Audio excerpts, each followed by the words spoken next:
Hello everyone, welcome to Sanmarga classes. ಅಪವರ್ತಿಸುವಿಕೆ ಅಧ್ಯಾಯದ 23ನೇ ಪ್ರಶ್ನೆಯನ್ನ ಗಮನಿಸಿ.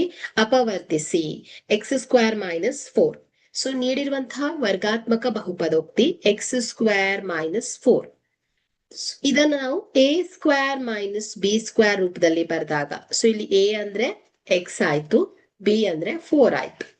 ಸೊ ಆ ರೀತಿ ಬರೆದಾಗ ಇದೇನಾಗತ್ತೆ, ಎಕ್ಸ್ ಸ್ಕ್ವೇರ್ ಮೈನಸ್ 2 ಸ್ಕ್ವೇರ್ ಆಗುತ್ತೆ.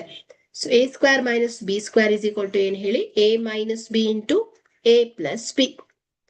ಸೊ ಹಾಗಾದ್ರೆ ಇದೇನಾಗುತ್ತೆ ಹೇಳಿ, X minus 2 into X plus 2 ಆಗುತ್ತೆ ಅಲ್ವಾ. ಸೊ ಹಾಗಾದ್ರೆ ಇಲ್ಲಿ ಎಕ್ಸ್ ಸ್ಕ್ವೇರ್ ಮೈನಸ್ 4 ಅನ್ನ ಅಪವರ್ತಿಸಿದಾಗ x minus 2 into X plus 2 ಆಗುತ್ತೆ. Okay, thank you.